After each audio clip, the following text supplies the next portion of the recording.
A small but mighty playset in which the most pivotal moments of the Star Wars trilogy occur. This is Kenner's Dagobah playset.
All right, yes, listening to the soothing sounds of playset restoration. There you see the swamp, as it were. The entire planet was a swamp, seemingly.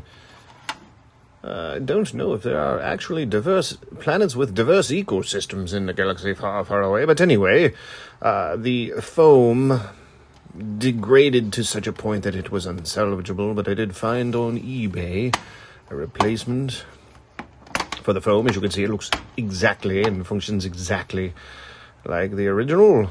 So Jarovic's going to go ahead. You can even see remnants of the old foam disintegrating right in front of you, and a very easy replacement here. And you want to go with original parts as much as possible, but in this particular case, it was not. Actually have you'll see you've seen in the Death Star, same thing. I still had remnants of that old foam, but it was not much more than dust by the point I got to it. But it snaps right back into place, restoring the play feature, which I so loved as a child. I used to put that part over the side of a table, so when you went down into it, you went much further. But there it is, R2, as he exits the X-Wing, and the Empire Strikes Back, that most pivotal of chapters. The most widely regarded, of course, suffice it to say, and obvious to say, that The Empire Strikes Back, widely considered the best of all the movies. I am in that camp for sure. It's one of my all-time favorite movies, to be sure. But here we have more play features, which I so delighted in as a child. little cargo boxes from the X-Wing, presumably, and you'll see here in a moment that pressing the lever looks as though they are being levitated, like in the movie, while Yoda is training Luke Skywalker after his discovery of the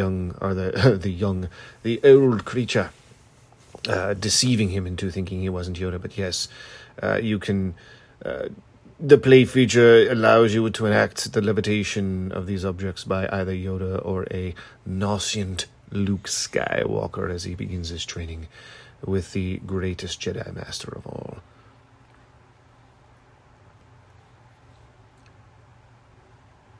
And here's another play feature, Jorwick. Thank you very much. It's something I didn't really know what to do with as a child, but now that I see it, I understand it completely. It is a branch coming off of the back on which you can stick your Luke Skywalker action figure, as I believe Jorwick will do here in a moment. Yes, right, chap. Thank you very much. I love this because, the most overused term, of course, iconography or iconic. But one of the most recognizable scenes is when Luke is standing on his hands. And in this clip here enables you to recreate that scene in which Luke levitates objects while standing upside down on his hands.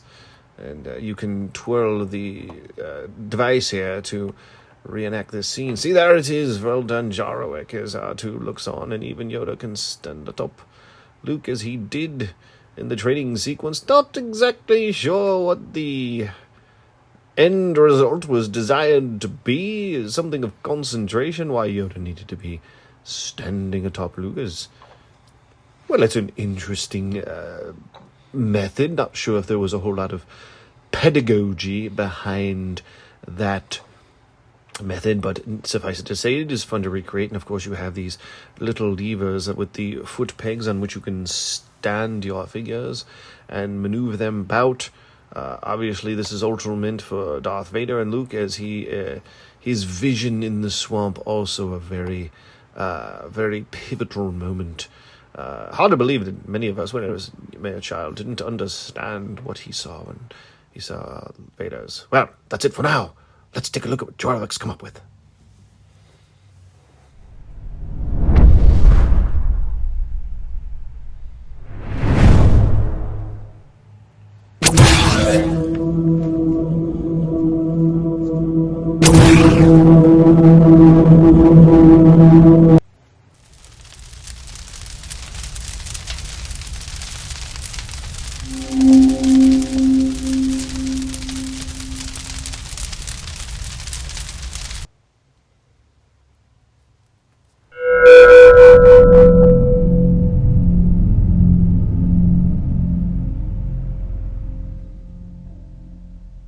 Oh, well done, Jorwick. It's always fun to see what you cook up with.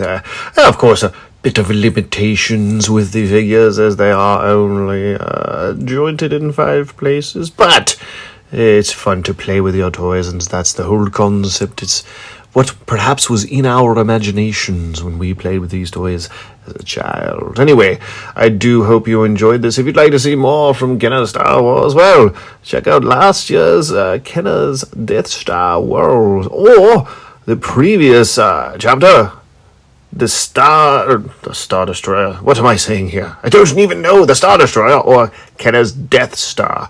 Until next time, don't forget to hit like and subscribe. We'll see you soon.